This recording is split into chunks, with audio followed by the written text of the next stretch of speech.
rahmatullahi wa barakatuh. Toujours sur la Samadiyya, on parle de Khadim Rasoul.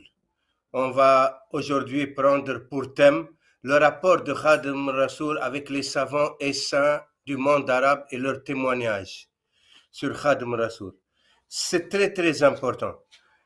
Cyril Saliou me disait, les Mauritaniens connaissent Khadim Rasoul beaucoup plus que les Sénégalais.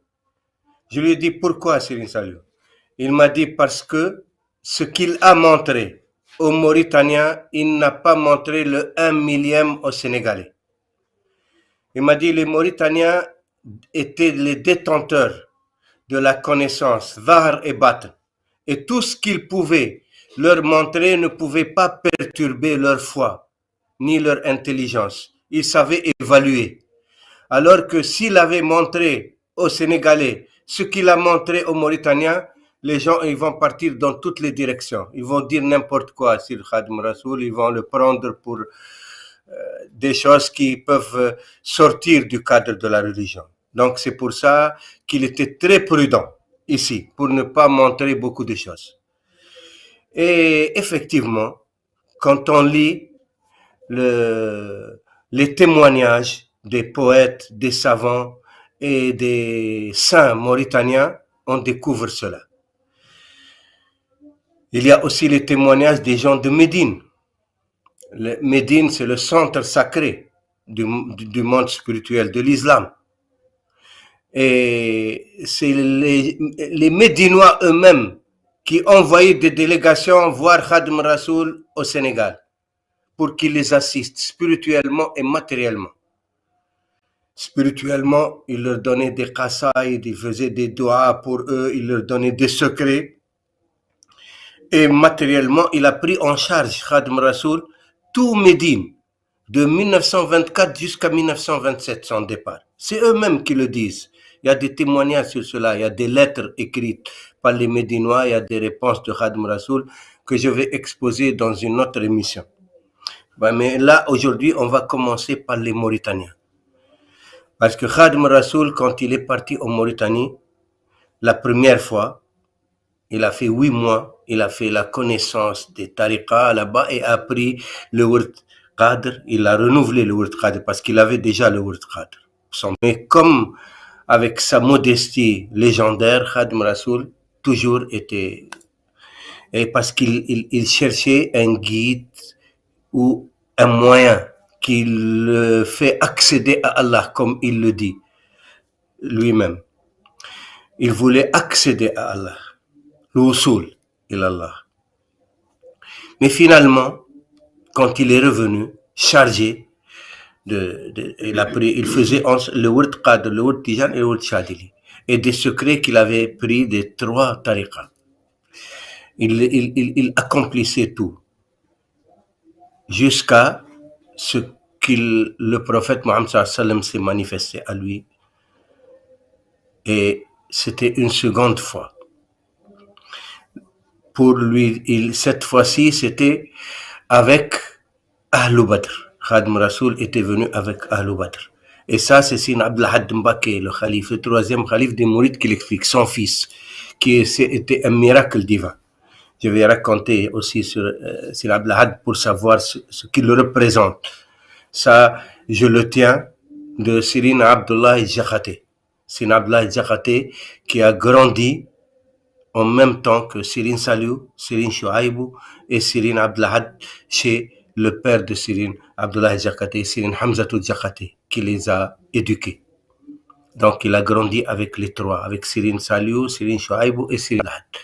Et c'est lui-même qui m'a dit, Cyril Abdelhad Jakhaté, Abdullah Jakhaté, il m'a dit, Cyril Abdelhad, quand il était enfant, avec eux à l'école, son père, Cyril Hamza, s'était inquiété, le père de Cyril Abdellah. S'était inquiété, Cyril Hamza Jakhaté, parce que Cyril Abdellah n'arrivait pas à retenir comme les autres. Il a appelé Sokhna Fati Jakhaté, la mère de Cyril Saliou. Il lui a dit, il faut dire à Cyril Touba que son fils Abdellah a des problèmes. Il n'arrive pas à retenir comme les autres. Tout le monde l'a dépassé. Alors elle a dit à Cyril Touba, a dit de faire venir Sir Abdelhad. On l'a amené, il était enfant. On l'a habillé dongo, tu vois, on l'a nettoyé, habillé bien et l'a amené chez Serigne Saliou. On l'a amené chez Serigne Touba. Serigne Touba était en train de lire le Coran.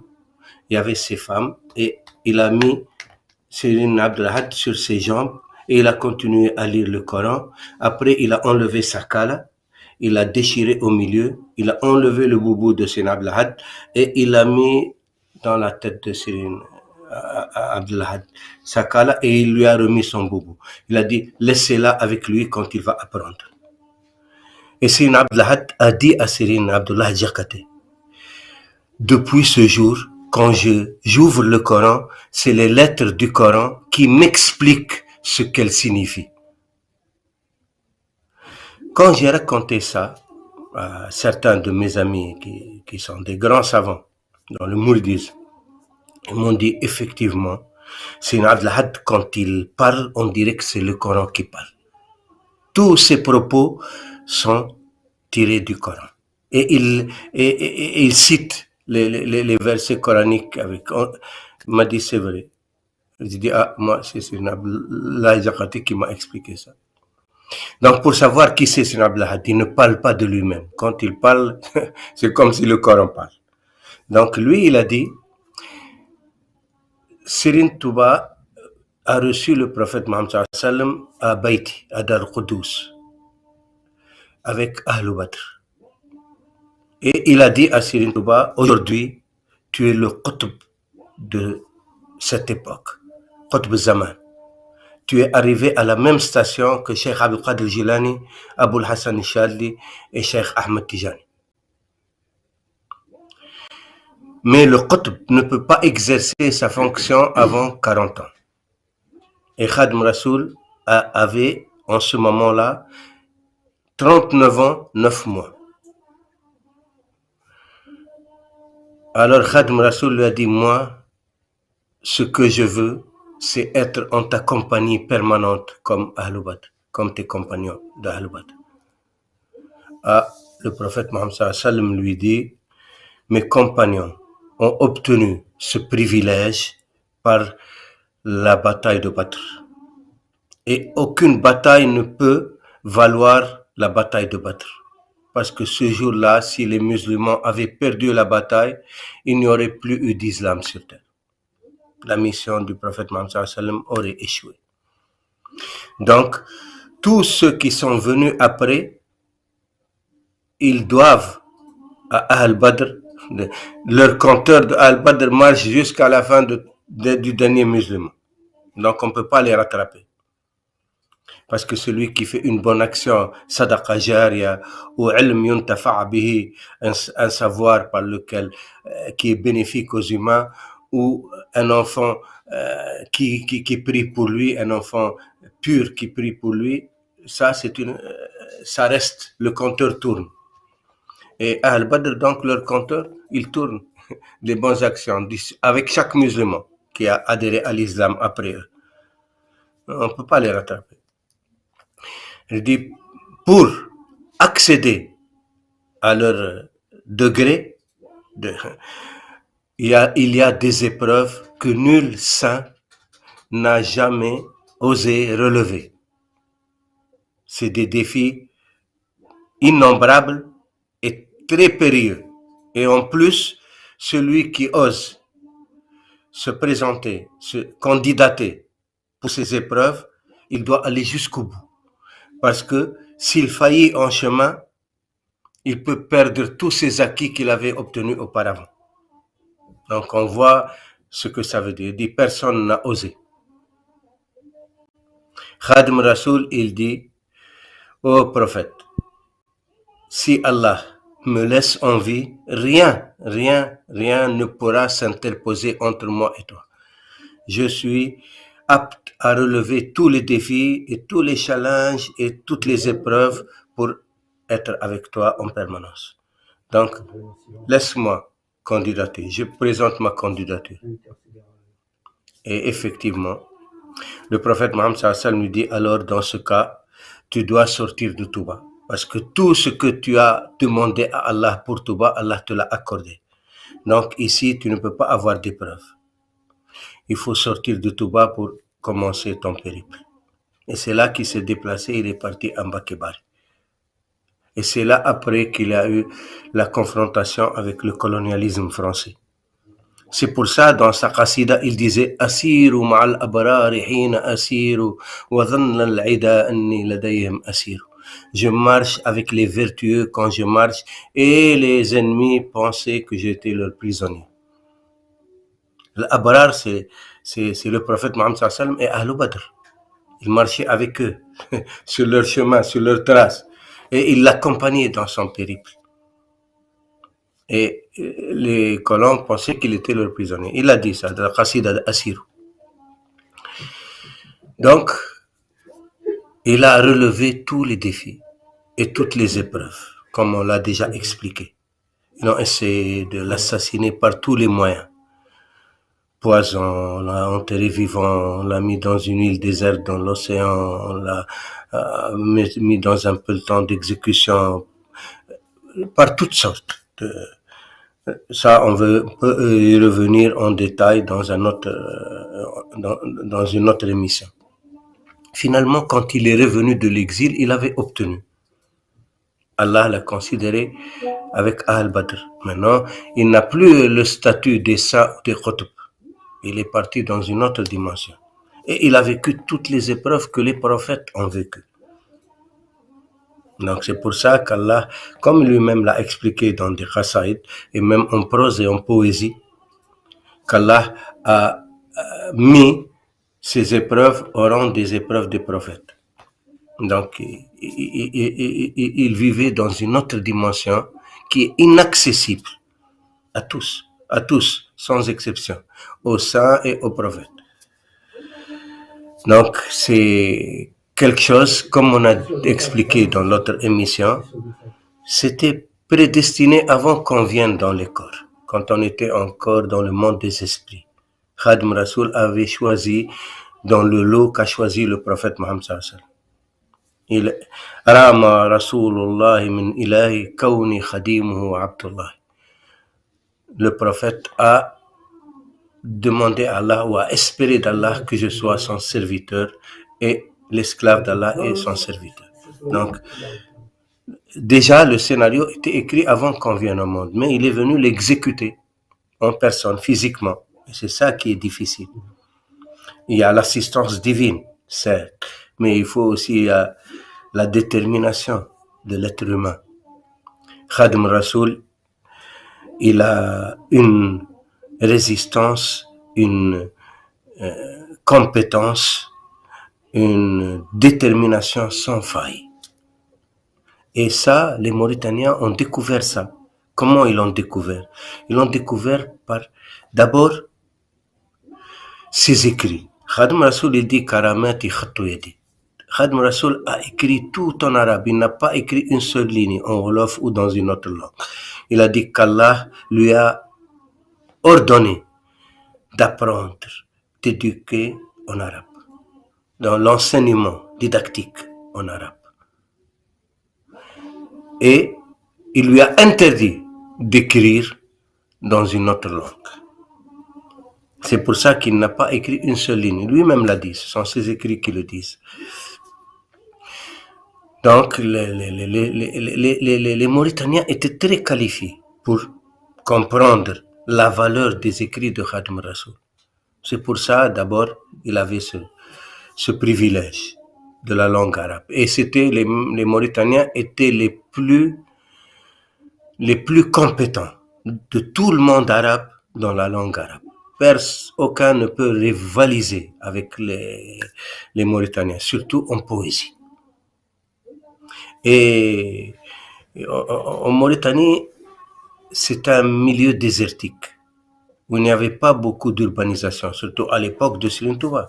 D'ailleurs, jusqu'à présent, dans beaucoup, à part Nouakchott et Nouadhibou, il n'y a pas de grandes villes. Donc, c'était un milieu désertique où les gens vivaient avec les tentes, où ils se déplaçaient au gré de la pluie pour les pâturages. ou des villages un peu en paille comme au Sénégal. Et puis, surtout, ils n'avaient pas de bibliothèque ou de librairie, donc les livres étaient rares. Et tout était dans leur mémoire. Quand l'un d'eux va au Maroc acheter des livres ou quelque part, ils se l'empruntent et puis ils l'écrivent ou ils le mémorisent. Il y avait même des femmes qui mémorisaient les Bukhari, Muslim, même le Qamus, le dictionnaire arabe, ils le mémorisaient. Des hommes, des femmes, des enfants, tous, ils grandissent dans ça. Il n'y a que le désert, les pâturages et tout, et puis la religion. Les Mauritaniens, donc, ils vivaient comme au temps des Sahaba. Et ça leur a permis d'avoir une mémoire phénoménale qui étonnait tout le monde arabe. Quand un Mauritanien va en Tunisie ou en Algérie ou au Maroc ou en Irak ou en Égypte ou en Arabie Saoudite, les savants sont étonnés, ils viennent apprendre. Alors, je donnerai quelques exemples pour avoir une idée de ce que c'est, ce privilège de la langue arabe que comprennent les Arabes. Parce que le miracle du prophète Mohammed sallallahu alayhi wa sallam, c'est le Coran. C'est par le Coran que la majorité des Arabes sont entrés dans l'islam. Et même aujourd'hui, il y a beaucoup de ceux qui étudient le Coran, même qui ne sont pas arabes, ils étudient le Coran en arabe, ils entrent dans l'islam. Et même il y en a, c'est-à-dire c'est un miracle linguistique. Il est inimitable. Il n'appartient pas ni au genre de la prose, ni au genre de la poésie. C'est d'une technique inconnue de l'esprit humain. Et c'est ça le miracle éternel du Coran. Parce qu'il y a eu des miracles du prophète Mohammed sallam dans les batailles, il y a eu dans certains événements comme la lune qui a été divisée en deux. Mais aujourd'hui, on ne peut pas voir. Quelqu'un dit, moi, j'ai pas vu. Je ne peux pas croire à ce que je ne vois pas. Mais le Coran est là. Tout le monde peut le voir. Pour ça, c'est le miracle éternel.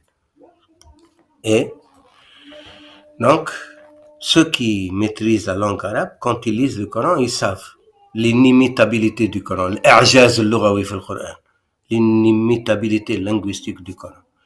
Eh bien, figurez-vous que Khadim Rasoul a une partie de cette inimitabilité. Ses écrits sont d'un autre ordre. L'un des plus grands poètes du monde arabe, sans contestation, parce que s'il est l'un des plus grands poètes du monde, de la Mauritanie, donc du monde arabe, a écrit 2 qasidas qui n'ont pas d'équivalent dans la littérature arabe. Je vais les lire en arabe pour que tout arabisant puisse s'en imprégner. Et c'est Cyril Saliou qui m'a montré cette qasida. Quand il m'expliquait ce que représentaient les Mauritaniens et tout, et il aimait l'entendre. Il me disait de lire beaucoup de fois. Il me disait de lire cette qasida. C'est une qasida extraordinaire, écrite par Mohamed Al-Fadl ibn Ahmed Dalil Yaqoubi, qui est de Idwa Yaqoub, et qui est un miracle déjà linguistique, la qasida. Mais on va lire un peu en arabe et après on va expliquer un peu ce qu'elle contient. أنت يا غيث للأنام عروض كالعروضين فيك خير كثير لك يا غيث في العروض بحور كل بحر بالشعر فيه جدير كل بحر فيه القصائد تترى بمديح هو المديح المنير أنت خير من الخليل عروضا وبحور خريرهن هدير. Toi, tu es la pluie bienfaisante pour les hommes.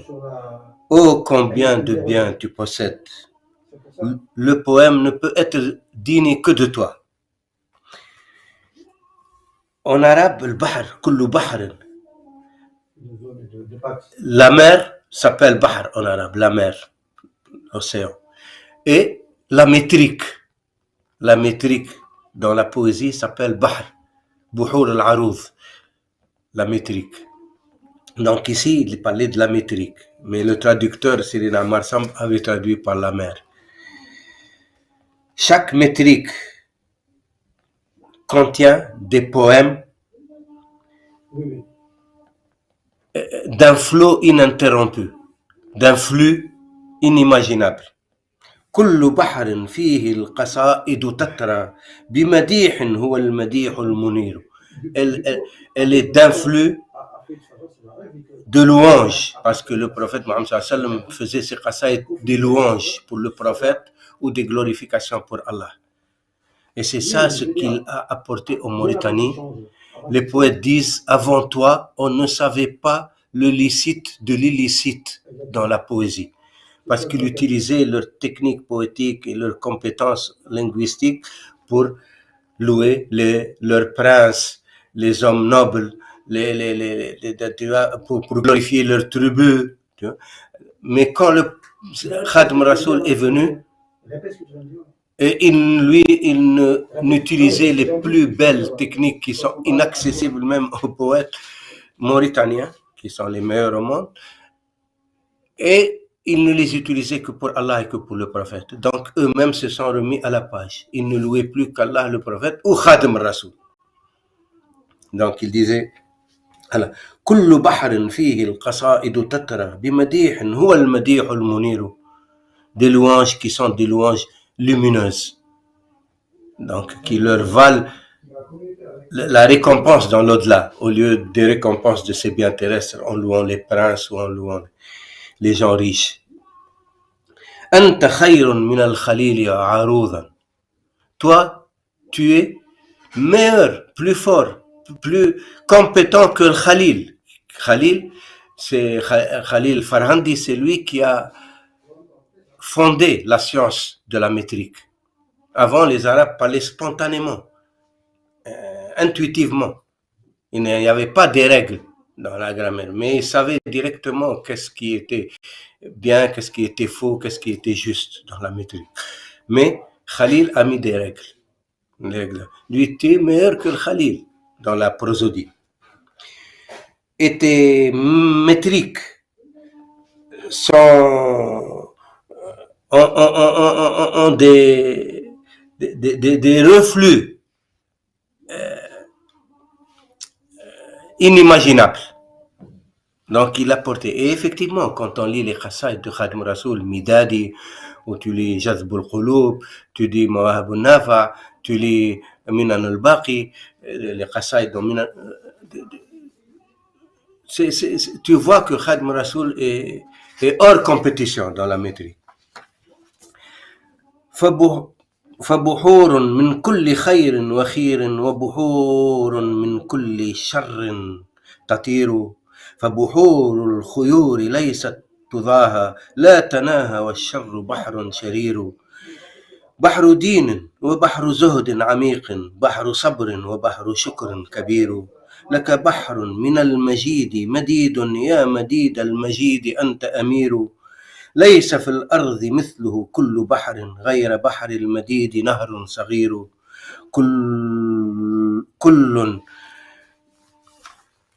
كل شرب قد ناله منه صاد مع بقى.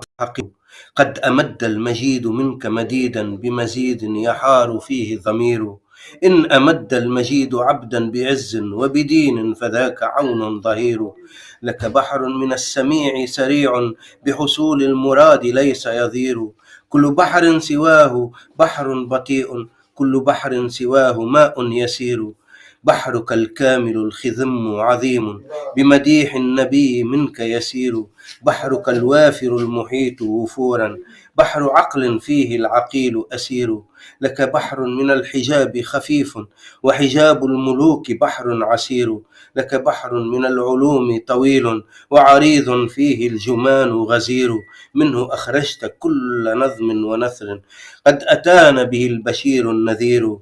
يخرج اللؤلؤ المصدف منه كل غواص بالعلوم خبير. تلك الأنظام لؤلؤ وجمان تلك الأنثار درهن نظير. كل من كان عاطلا قد تحلى وتجلى له الجلال القدير.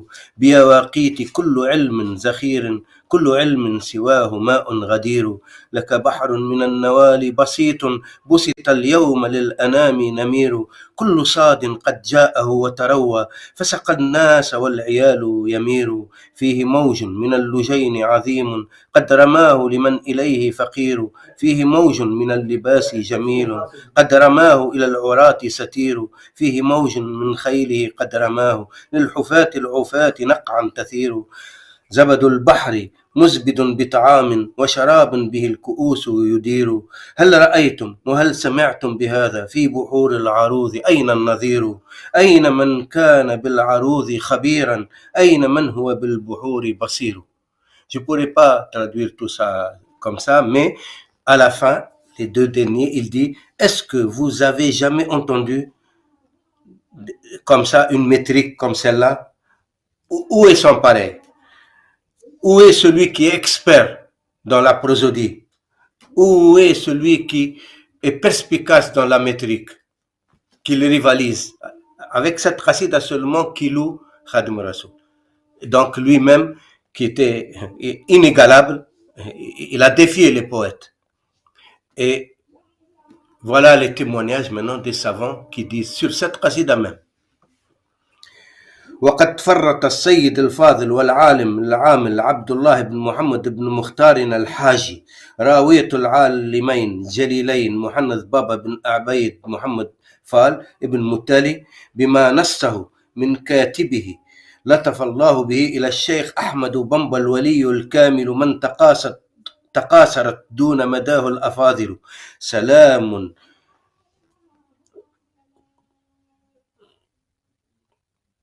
كالتيب ما يكون ما تعاقبت الحركة والسكون، موجبه إليك إعلامك أني رأيت القصيدة التي مدحك بها الشيخ محمد فاضل العالم الورع العادل، فأعجبني حسنها جدا وقلت في مدحها لعمري لقد أهدى محمد فاضل من أنشأه المولى له خلق عذب، إلى الشيخ مدحا يخجل البدر حسنه تقر بنان والسمع والقلب، جمان معانيه وكالدر لفظه وإعرابه ينمى له الرفع والنصب، وقد كان مفتاح السعادة رسمها كما هي للأمراض إن قرأت طب، فلم يأت قط مثلها قبل شاعر ولم تستطع أن تأتي به العجم والعرب، وحق لها أن يعجز الناس مثلها فذو المدح والممدوح كلهما قطب،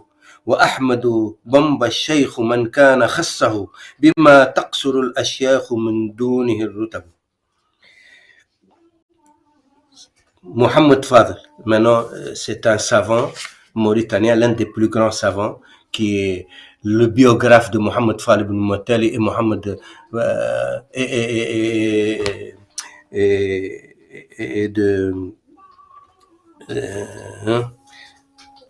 et de Baba Abaïda, qui était l'un des plus grands savants de Mauritanie, même dans le fiqh malikite.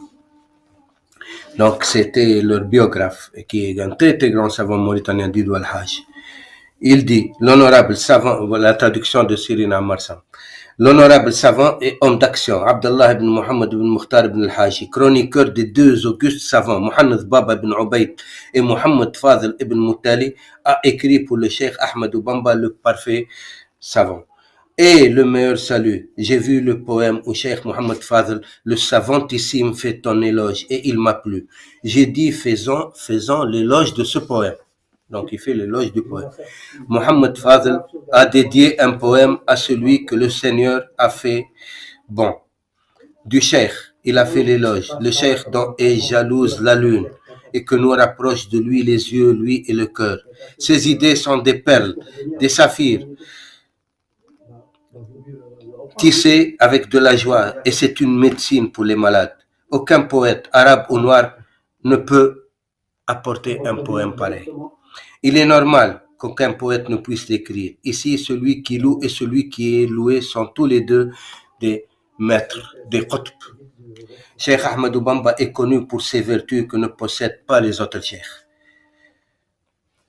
Donc, une idée pour ne pas trop prendre l'émission en arabe, pour donner une idée comment les savants mauritaniens pouvaient évaluer la valeur de ce que Khadim Rassoul a apporté pour l'islam, pour les musulmans, pour la langue arabe, pour le prophète Mohammed sallam, pour Allah.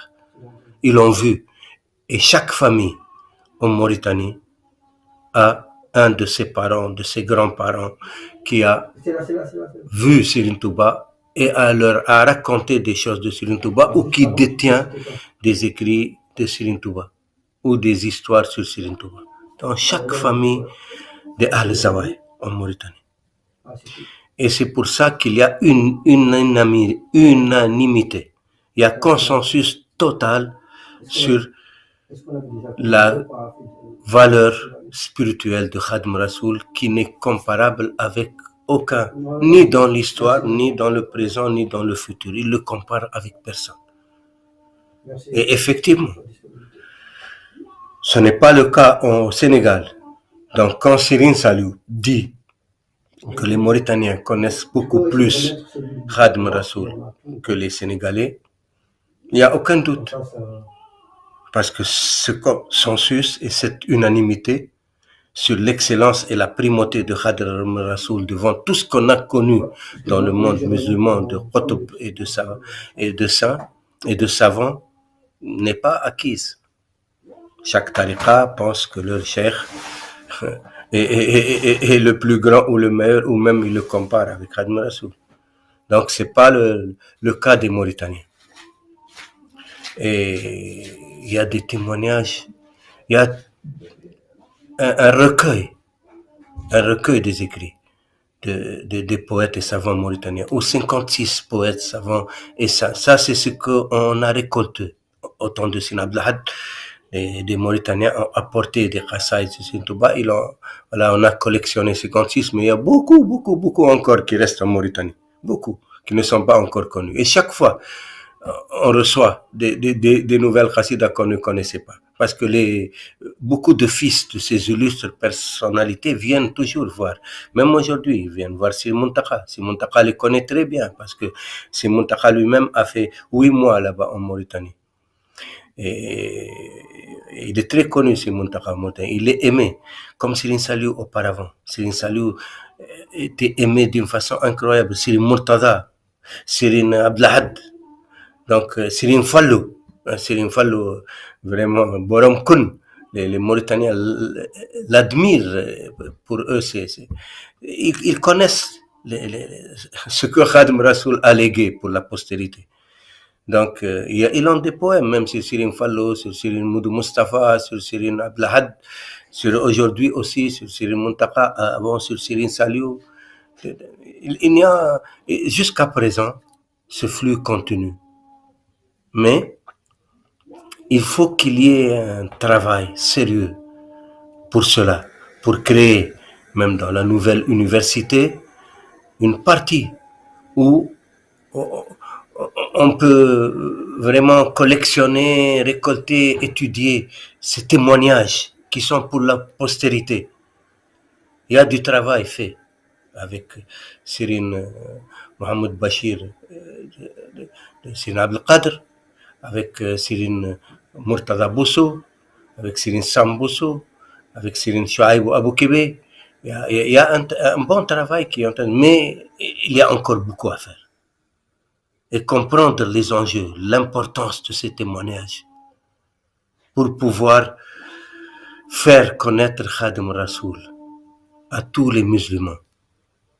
Et ce n'est pas un hasard que Khadim Rassoul a écrit en arabe. Lui-même l'a dit. Allah lui a ordonné d'écrire en arabe et lui a interdit d'écrire dans une autre langue. Parce que sa mission est universelle. Le Coran est en arabe, le hadith est en arabe, le prophète Mohammed sallam est arabe. Donc, la mission est en arabe de Khadim Rassoul. Puisqu'il n'a pas écrit une seule ligne en wolof. Il faut comprendre cela. Malheureusement, au Sénégal aussi, c'est devenu culturel. Le mouridisme, on l'a un peu cantonné au monde sénégalais, wolof, baol, c'est devenu presque un patrimoine, même pas national, confrérique, avec Non, ça, le vécu de chaque peuple, ça les concerne. Chacun vit sa propre culture, ses propres coutumes, son propre mode d'habillement, son propre mode d'alimentation. Ça, il n'y a rien à dire. Tous les peuples se valent sur cela. Chacun a sa culture, a sa langue, a ses... Mais les missions divines, surtout dans le message du prophète Mohammed sallam dans l'islam, elle est universelle. Le prophète Mohammed sallam, il a dit, avant lui, tous les prophètes étaient envoyés à leur peuple. Et Allah l'a envoyé à toute l'humanité, au monde des humains et des djinns. Le thaqalayn. Donc, c'est une miséricorde pour tout, pour tous, pour tous les humains. Khadim Rasoul, lui-même, il a expliqué, Khadim Rasoul, le serviteur du prophète. Donc, il n'a pas apporté quelque chose en dehors du prophète Mohammed sallam. Mais il est venu servir le prophète Mohammed sallam par la revivification de la religion du prophète Mohammed sallam. Tajdid. Et lui-même l'a dit. Khadim Rasoul l'a expliqué plusieurs fois. Donc, les mourides doivent avoir conscience de cette lourde tâche dans laquelle ils sont impliqués. C'est la revivification de l'islam. Tajdid. Et comment? Khadim Rasoul leur a donné tous les moyens. L'iman, islam, ihsan. Khadim Rasoul il dit, ma voix c'est iman par le tawhid, islam par le fiqh, ihsan par le tasawwuf.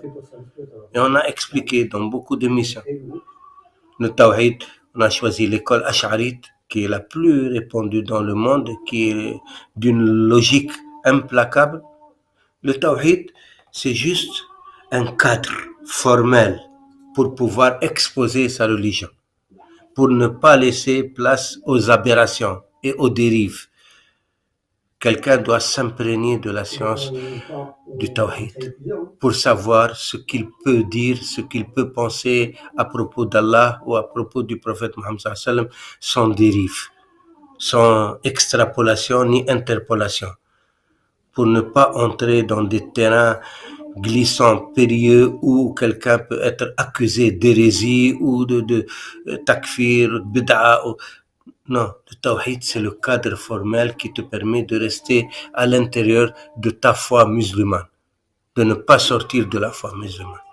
Donc, c'est un cadre formel nécessaire, logique, qui épouse les contours de la raison et de la révélation.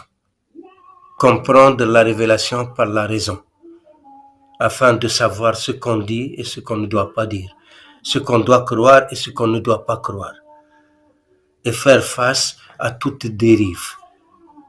Donc, la science du tawhid est nécessaire.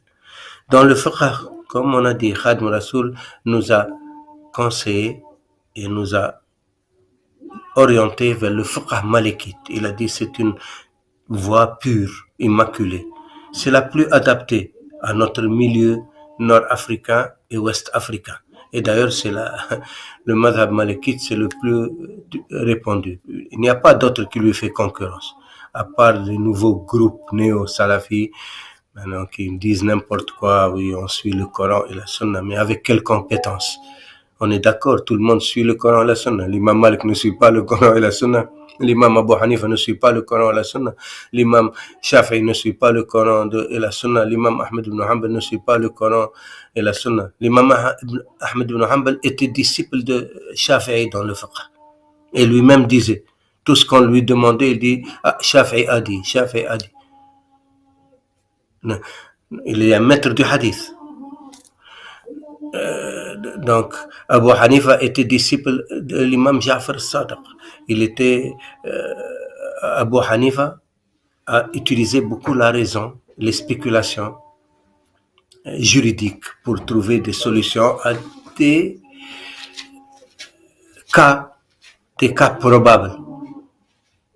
on dit imaginons que quelqu'un a fait ça ou quelqu'un demande ça, comment on doit lui répondre. Il apprenait à ses disciples comment exercer leur logique juridique, comment trouver les solutions juridiques dans les problèmes qui se posent à la société.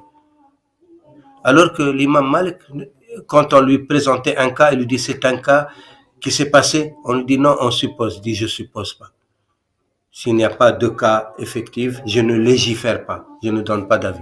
Il préférait garder, parce que les deux sociétés étaient différentes. La société de Abu Hanifa était une métropole. Il vivait à Koufa où il y avait tout. Il y avait des juifs, des chrétiens, des mazdéens, des manichéens, et puis c'est une métropole. Alors que Malik vivait à Médine, une oasis dans le désert où les problèmes étaient simples. Les litiges étaient très les mêmes pour tout le monde. Donc il n'y avait pas lieu à exercer des cas probables qui n'existent pas dans la cité de Médine. Donc, c'est deux méthodes différentes. Shafi'i a réuni entre les deux et a fondé la science de Usul Fiqh qui existait déjà dans les différentes méthodes des imams pour trouver des solutions juridiques, mais qu'il l'a codifié. Shafi'i l'a codifié. Donc, c'est pour ça qu'on dit que c'est lui qui a fondé les usul al-fiqh, les principes du droit, comment extraire les lois à partir des textes, à partir des solutions juridiques, avec des règles, des normes législatives. Donc, c'est une science fondamentale pour tout faqih. Un faqih qui ne connaît pas usul al-fiqh ne peut pas être un faqih. Usul al-fiqh, on apprend que on a, dans le monde sunnite, on s'est mis d'accord, la première source de l'extraction des règles juridiques, c'est le Coran. On voit si dans le Coran, il y a une solution, que ce soit par compréhension, que ce soit littéralement. Ou, si on ne trouve pas dans le Coran, dans les hadiths. On peut voir si dans les hadiths, qui sont authentifiés, s'il y a une solution. S'il n'y a pas dans les hadiths, on recourt au consensus des savants. On voit si des savants ont étudié ce cas et ont trouvé un consensus. S'il y a un consensus, on suit le consensus. S'il n'y a pas de consensus, maintenant, on utilise l'analogie juridique. On voit un cas similaire, que ce soit dans le Coran, que ce soit dans le hadith, que ce soit dans le consensus des savants.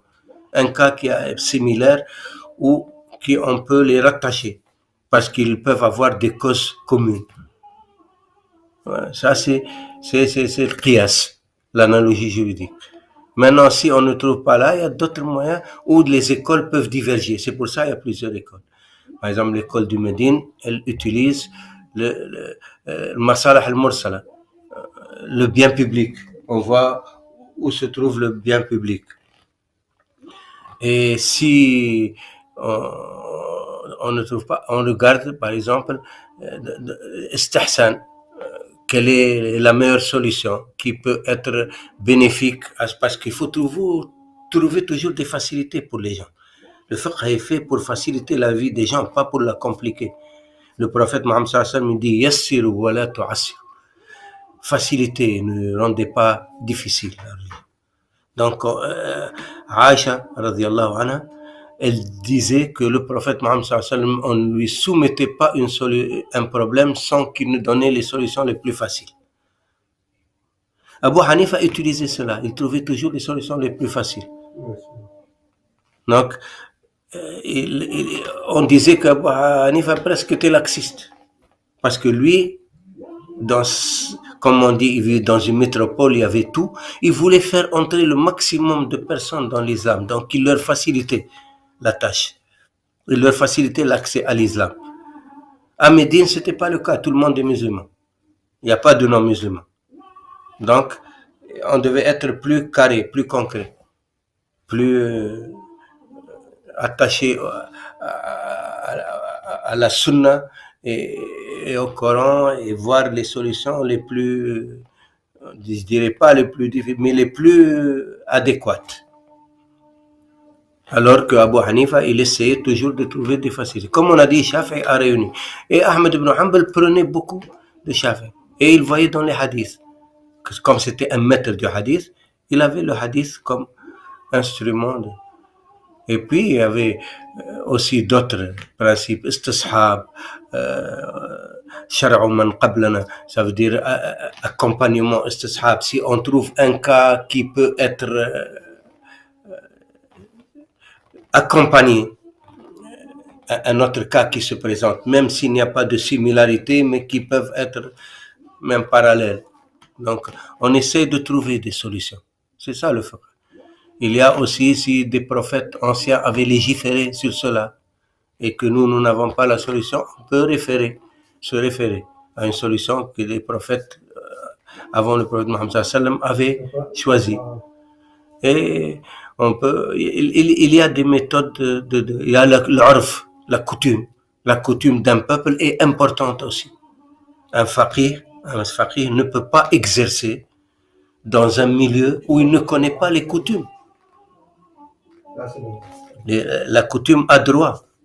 C'est un principe dans le droit musulman.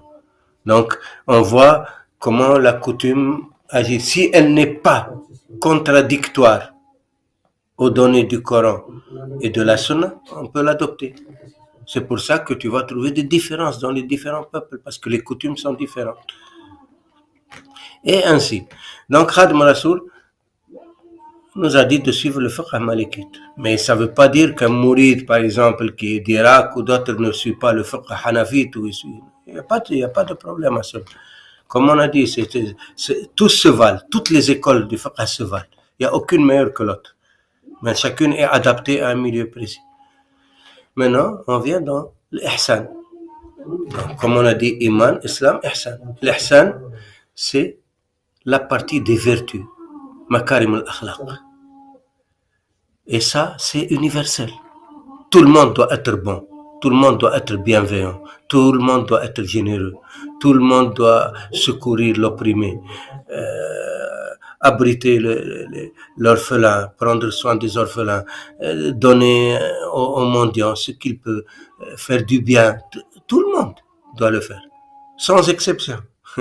Quelle que soit son ethnie, sa race, la coutume de son peuple, tout le monde est d'accord sur les vertus.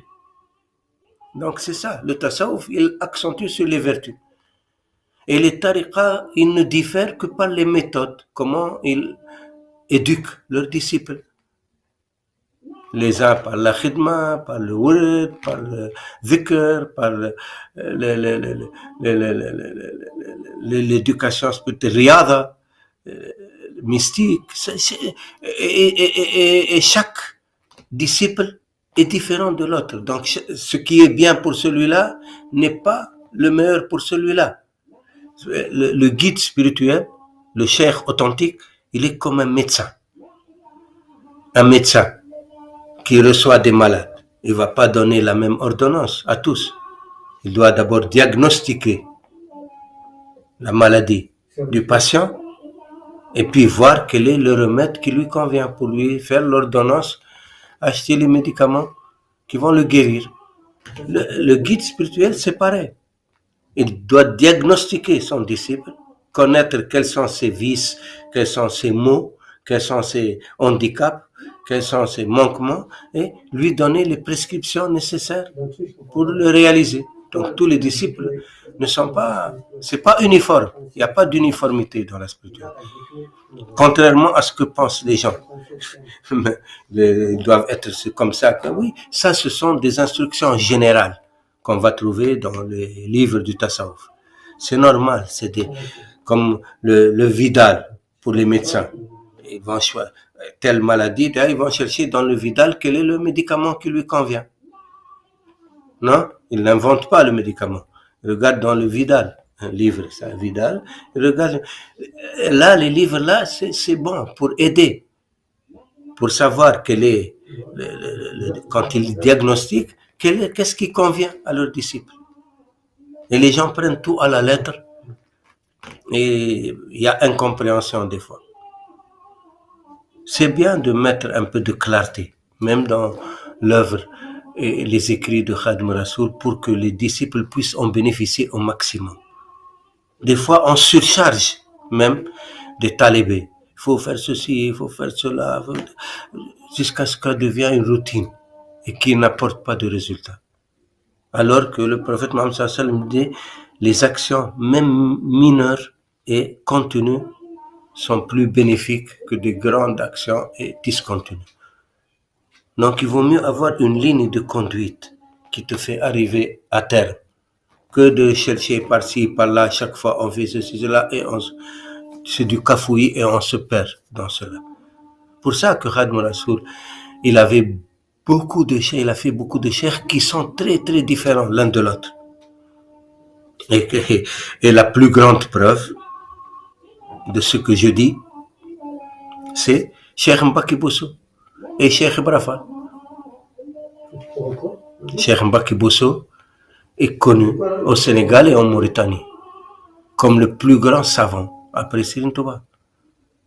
Il n'y a rien à dire. Dans la charia, il n'a pas d'égal.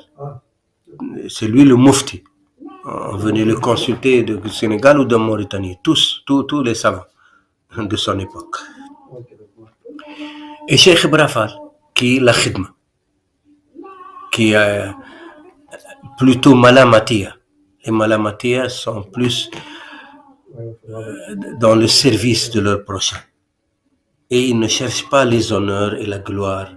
Ils cherchent seulement à plaire à leur Seigneur. Ils sont... Et ça, on va en parler, la voix des Baïfal, la voix de Cheikh Ibrafal. La méthode, plutôt, parce que c'est les mourides, mais leur méthode de réalisation spirituelle est différente. Comme on a dit. Cheikh Ibrafal et Cheikh Mbaki Bousso, qui sont aux antipodes, les méthodes. Un jour, il y a un des plus grands savants aujourd'hui du mouridisme qui m'a expliqué cela, Serigne Abdou Samad, le fils de Serigne Abdou Khadr, qui est un très très très grand savant, reconnu par les Mauritaniens plus que par les Sénégalais. Il est connu plus des Mauritaniens que des Sénégalais, comme on a dit, parce que lui il écrit en arabe. Il est le plus grand poète du Sénégal. C'est un cas vraiment. Serigne Saliou l'aimait beaucoup. Serigne Montaka aujourd'hui aussi. Tous ceux qui le connaissent apprécient sa production littéraire, peuvent témoigner. Un jour, il m'a expliqué.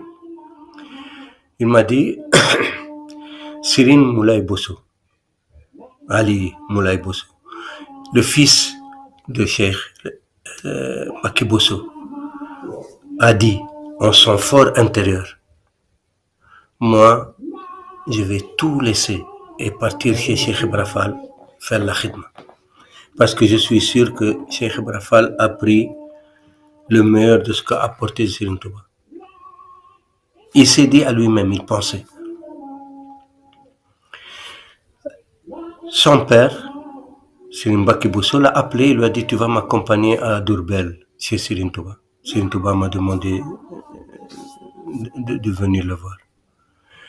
Quand ils sont arrivés auprès de Serigne Touba, la première chose qu'a dit Serigne Touba, Inna salata kanat ala al-mu'minina kitaban mawquta. La prière a été ordonnée aux musulmans à des horaires fixes. Moulay Bousso a compris que c'est un message pour lui. Il a renoncé à son projet. Après un certain temps, il a pris beaucoup de hadiya et il est allé voir Cheikh Ibrafal. Cheikh Ibrafal était très content de sa visite. Il a dit, oh mon fils, je suis très heureux de te voir. Vraiment, ton père, il a commencé à louer chez Serigne Mbaki Bousso. Et alors, Moulay Bousso a dit, Cheikh Ibra, je suis venu vraiment avec quelque chose dans le cœur, je voudrais t'en parler. Je dis, parle, dis-moi mon fils.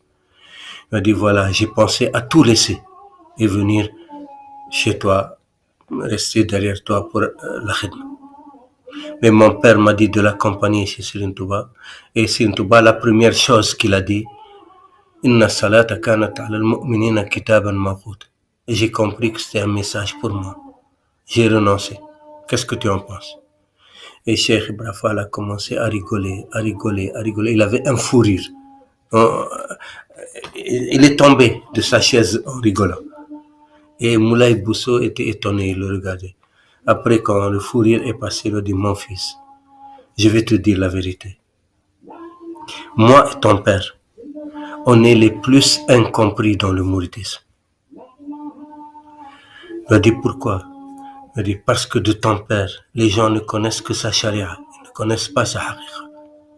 Et de moi, ils connaissent ma haqiqa, mais ils ne connaissent pas ma charia. Mais la vérité est que ton père et moi, nous sommes comme deux enfants que Serigne Touba a pris par les mains et chacun il l'a amené à Allah par un chemin. Et nous ne pouvons amener les gens qui nous suivent que par le chemin par lequel on est passé. Voilà, c'est toute la vérité. Donc pour comprendre que un guide, un vrai guide spirituel, chacun, il doit l'amener à destination, l'accorder et le raccorder à son Seigneur, par le chemin qui lui convient, qui lui est plus apte à sa condition. Les êtres humains ne sont pas pareils.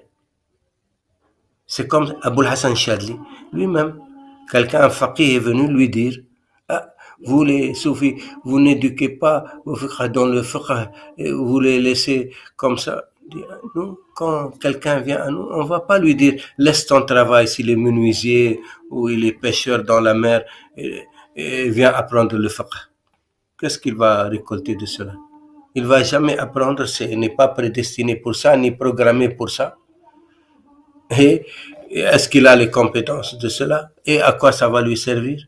Alors que là, il est en train de s'occuper de sa famille et de servir là où il est. On dit, là où tu es, sois bon, bienveillant, généreux, ne mens pas, ne triche pas. Et les makarim al-akhlaq, on apprend makarim al-akhlaq. C'est plus important. Le noble caractère, c'est plus important que tout. Le prophète Mohammed sallallahu alayhi wa sallam, il dit, le plus proche de moi le jour du jugement sera celui qui a le meilleur caractère, qui sera le plus bienveillant, le plus bon, qui a les meilleures mœurs, les meilleures vertus. C'est ça qui distingue les êtres humains. Mais la science, pour s'en glorifier devant les autres, ça peut être une malédiction au lieu d'être une bénédiction. Si on l'utilise à toute chose, si on l'utilise à bon escient, elle est bénéfique. Si on l'utilise à mauvais escient, elle est maléfique. Tout. Même le venin. Si on l'utilise à bon escient, il peut être un antidote. Si on l'utilise à mauvais escient, il peut être un poison. Même la science, le savoir, si on l'utilise dans le bon sens, c'est une bénédiction. Si on l'utilise dans le mauvais sens pour s'enorgueillir sur les autres, c'est une malédiction. Demain, il va être un témoin contre nous, pas pour nous. Donc, chacun doit, dans son domaine, essayer de se parfaire. Et c'est ça ce que Khadim Rassoul a appris. Et c'est ça ce qu'on voit dans la voix de Khadim Rassoul. Ce qui est le plus touchant, c'est Makarim al-Akhlaq. Quand on voit la générosité que les mourides ont, la bonté, l'humilité, c'est ça qui touche les gens. Pourquoi? Je donne une simple question, une simple interrogation. La majorité des non-sénégalais qui ont adhéré au mouridisme sont entrés par les Baïfal. On peut le constater.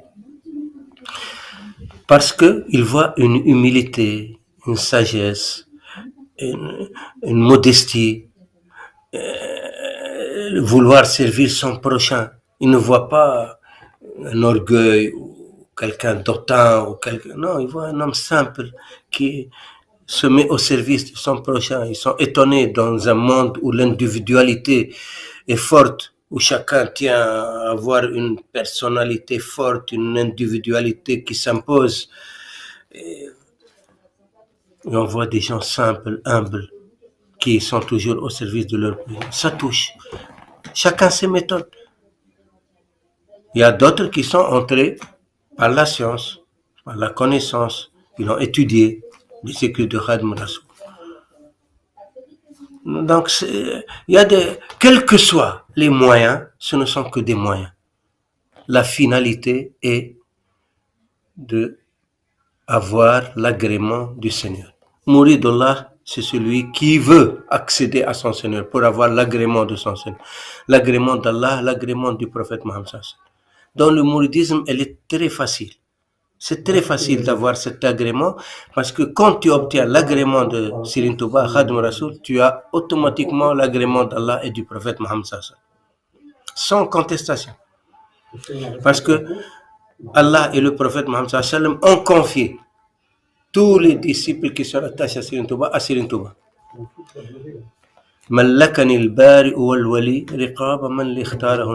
Le Seigneur, notre Créateur, m'a accordé la propriété des âmes que m'a confié le prophète élu. Ils ont confiance totale, absolue en Khadim Rasoul. Tout ce qu'il dit, il l'avalise. Si Khadim Rasoul est satisfait de quelqu'un, Allah est satisfait et le prophète Mohammed est satisfait.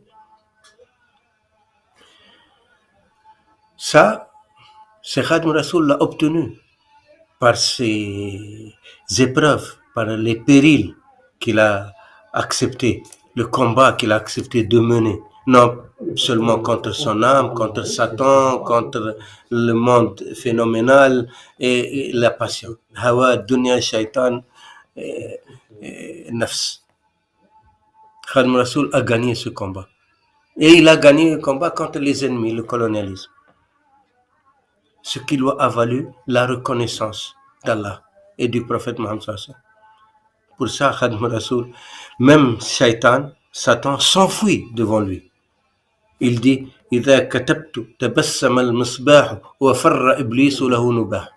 quand j'écris, le prophète sourit et Satan s'enfuit en poussant hurlement et cri.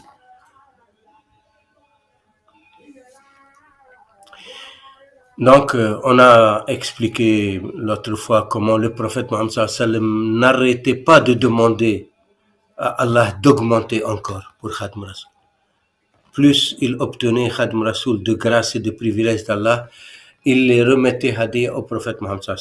Il les remettait hadiya au Ahl Badr, aux Sahab, à Sayyidina Abu Bakr, à Sayyidina Omar, à Sayyidina Othman, à Sayyidina Ali, à Ahlul Bayt. Et le prophète Mohammed n'arrêtait pas de demander à Allah d'augmenter encore. طلبت لي رسول الله فوق مطلبي من الله ربي والرجاء لم يخيبي. Tu m'as demandé auprès d'Allah plus que je n'osais jamais demander au prophète. Et tes vœux ne seront jamais rejetés. Allah ne rejette pas les vœux du prophète Mohammed. Tout ce que le prophète Mohammed demande à Allah pour Serigne Touba, Allah l'accorde. En plus de ce que Allah donne à Serigne Touba. Donc, c'est au-delà de toute compréhension, au-delà de toute imagination. Et ça, les savants mauritaniens le savent. Et ils le connaissent très bien. Et ils ont été témoins de plusieurs karamats de Khadim Rasoul. On a parlé seulement ici des karamats linguistiques en arabe, parce que comme on a dit, c'est le plus puissant des karamats. Parce que Khadim Rasoul lui-même, il dit karamat et khattou yadi. Mais prodiges ou mes miracles sont mes écrits. Celui qui le loue, déjà, il est inégalable. Alors imagine. Khadim Rasoul, donc c'est un cas hors du commun et tout savant, compétent en langue arabe et en sciences islamiques, quand il lit les écrits de Serigne Touba, il n'a aucun doute sur cela. Voilà comment les Arabes évaluent Khadim Rasoul. Dans une prochaine émission, on va parler des délégations de Médine et de la correspondance des Médinois avec Khadim Rasoul et de l'œuvre de Khadim Rasoul a fait pour les Médinois et leurs témoignages. Les Médinois les gens vont de partout et les voyages à l'époque de Khadim Rasoul, c'était pas des voyages comme aujourd'hui en avion. Il fallait par terre, par mer, c'était un voyage qui vaut à quand quelqu'un de Ouest-Afrique il va au pèlerinage, quand il revient, il est auréolé. Il a une auréole. On le prend pour un saint. Il a fait les gens viennent de partout le féliciter et recueillir ses bénédictions. Celui qui fait le pèlerinage seulement.